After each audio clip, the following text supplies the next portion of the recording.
Sass Squad. In today's video, I'm going to actually be trying out Haxorus in Masters Premier Cup. I was lucky enough to hit Lucky Friends with my girlfriend yesterday, and she had an Axial, so she traded it to me, and the IVs ended up being 15, 14, 13. Biggest issue, or not, it's not really an issue. I just want to give you guys a disclaimer that my Haxorus is actually only level 39.5 in this video because I did not have enough rare candies, funny enough. But these battles are actually from my stream that I did earlier today on Twitch, but I took all of the battles and I just kind of sped them up. That way we can do a little faster shoutcast of this set I did where I ended my stream on a 5-0 with this Haxorus team. So also, let's just jump into it and we'll just go batch my match. Thank you for tuning in. And as you can see, I'm running Haxorus lead. I have Metagross in the back, which is actually a best buddy Metagross. And I have a Shadowlax, which IVs of my Shadow Snorlax are actually 12, 14, 14. Okay, as you saw, there was a Magnezone lead, and they wanted to switch out, which I was okay with. I'm going to stay in with my Haxorus because I'm going to be able to counter down. I definitely felt as if... I think I don't know why I shielded there. I think I was a little nervous because I think I matched earlier. I got hit by an Outrage, and I think I was kind of I was paying attention to my chat as well while I was doing these battles, so I wasn't doing the best job at paying attention to counting. But with that being said, I think this time I'm thinking, yeah, this is definitely a body slam, and I can easily farm down. And I think they bring Magnezone back in, and I'm gonna launch a Night Slash on the Magnezone. Haxorus is a pretty interesting Pokemon in the Master Premier. It's funny how we got the boost right there. I'm not too worried here because I can bring in my Shadow Snorlax, and I don't think I even shield. I think I'm thinking I can take one Wild Charge, and they kind of have to go for the Wild Charge. And fortunately for us, they actually end up having a Togekiss here in the back line, and we just switch in our Metagross. And I think I was thinking they already used their energy, and I don't want to waste my shield on the Togekiss. And surprising enough, they end up shielding Togekiss just to get off a Flamethrower here.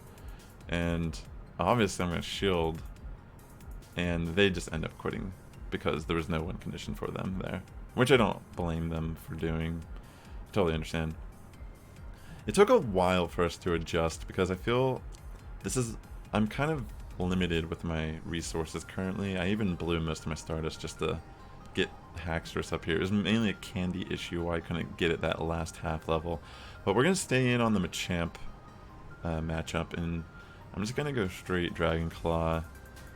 That is our better option.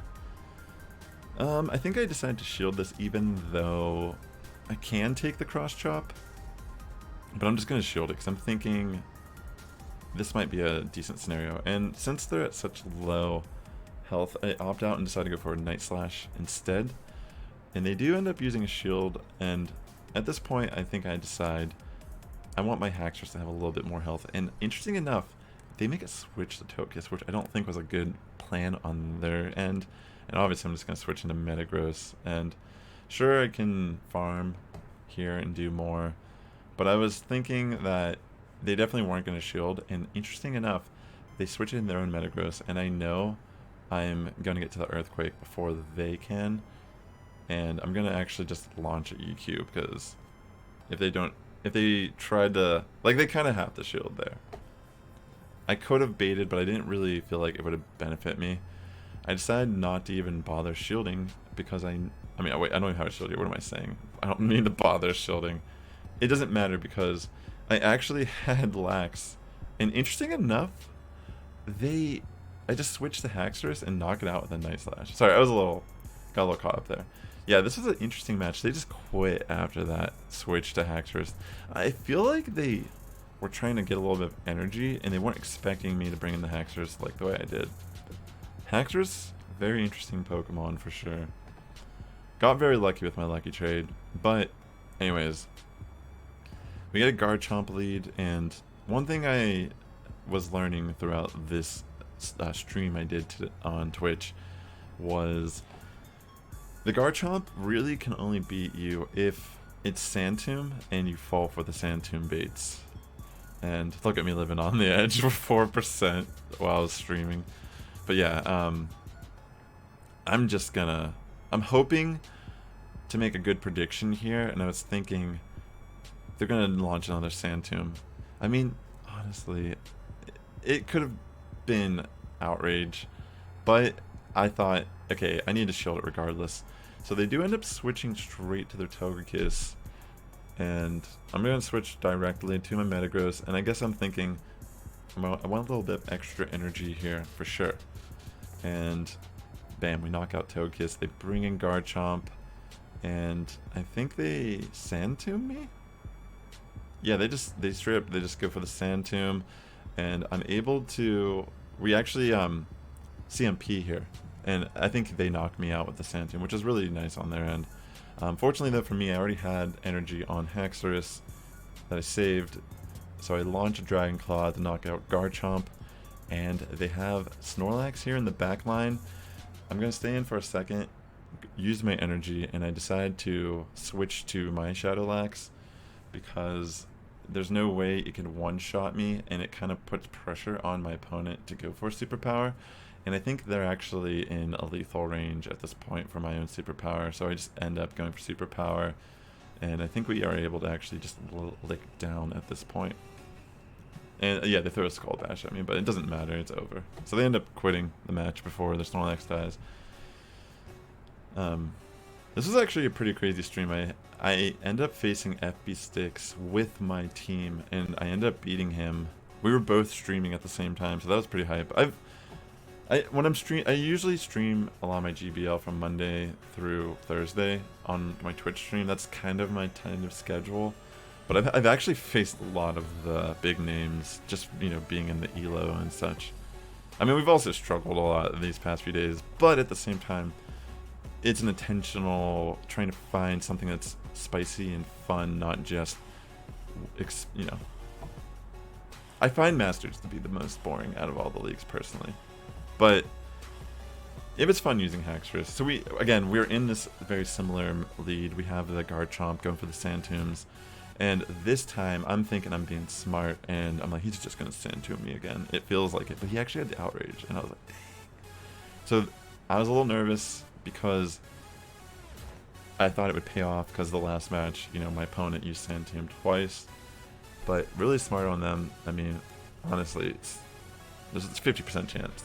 But we bring in Snorlax. We're not giving up, obviously. I assumed I was making a risky play there because I was like, man, he's not going to go for an Outrage. Please don't. And then he does end up doing the Sand Tomb. I can take it. He switches in Gyarados. I'm going to actually shield here because I want to try to get a double Body Slam off on my opponent. I know they have a shield, but we might be able to get that shield. And sure enough, we get the shield. We're able to launch another Body Slam. And I think what I end up doing is a switch here. Or no, I actually just end up staying in. And they do actually use their energy, which I don't blame them. I think I could have probably gotten another Body Slam off if they didn't use their Aqua Tail. Now we're in a very interesting situation because I can actually, at this point, I can take a crunch, but I need to farm down. And I was thinking, they probably have Metagross in the back. And sure enough, and fortunately, I ended up just demolishing it with Earthquake. I mean, it lived just barely, but then I knock it out. And Gyarados comes back in and just dies to a couple more bullet punches. So that was even though they were able to get that Outrage off on my Haxorus, in a way, it kind of worked out for me still, fortunately. Okay, here's our next battle for this set. Definitely tough, because I'm still trying to learn how to play Haxorus. This is a scenario where, if I see Dragonite, I think I feel like switching to my Snorlax, Shadow Snorlax is a safe swap. It's kind of my best route. I'm going to just take the first Dragon Claw, and they end up switching in their own Snorlax, and I think I was really scared they were just going to try to knock me out with a superpower, but they were pretty smart and actually just went for the Body Slam, knowing I was a little nervous there, and I didn't want to waste all of my energy gain that I was currently doing. But now I'm going to launch back-to-back superpower, and we do actually get the first shield, which is very smart because it will kind of minimize damage the most. And yeah, I am actually definitely not going to shield here. I don't see any reason to. And I can bring in Haxorus and try to just get a farm down. I was a little nervous. I think I wasn't really sure if what was running yet. We didn't really see much other than Body Slam. And yeah, I just farm it down, but I have 2 Dragon Claws here. And I can launch first Dragon Claw, they don't shield, but then I launch my second Dragon Claw, and that gets a shield. I end up switching directly to Metagross, and because of that, we actually get the energy lead here. And I think my opponent, knowing that they were going to die to the Earthquake, they end up using Meteor Mash. I was like, there's no way this is Earthquake. It's impossible for them. We were definitely ahead. And I was like, I was fearing the worst regardless, because, this is a very tight battle here. Yeah, so he ends up going for the Dragon Claw, and we don't even die to a Dragon Claw, and we end up taking this battle as well. Yeah, even though I knew, like, I was going to get to the EQ first on that match, it's just the way the game is. It doesn't work all the time. Yeah, so we end up closing the day 26-62. This is not actually the highest ELO I've been this season, but the main focus for me this entire season while doing GBL has been trying to have fun and do a little bit of spice. You've probably noticed a few of the videos I've posted here on my channel are in that frame of mind. But I just want to thank you guys all for checking out this video. If you guys like this video, like this video if you like it, dislike it if you dislike it, leave a comment if you want to talk to me. And until next time, guys, the Sass Squad's getting stronger each and every day. You guys have a good morning, evening, afternoon, wherever you're tuning in, and I'll catch you guys in the next video. Oh, and by the way, before I end this, I have a tournament that I'm hosting on my stream this Sunday called the Grunt Cup. If you want more information on it, you might have noticed if you look at PvPoke, there's actually a section for Grunt Cup under Great League. Jump in my Discord, hit me up, bam. Go to my Twitch stream and type in exclamation point Grunt in the chat, and there'll be all the information there. I'll put links below in this as well. Peace, guys.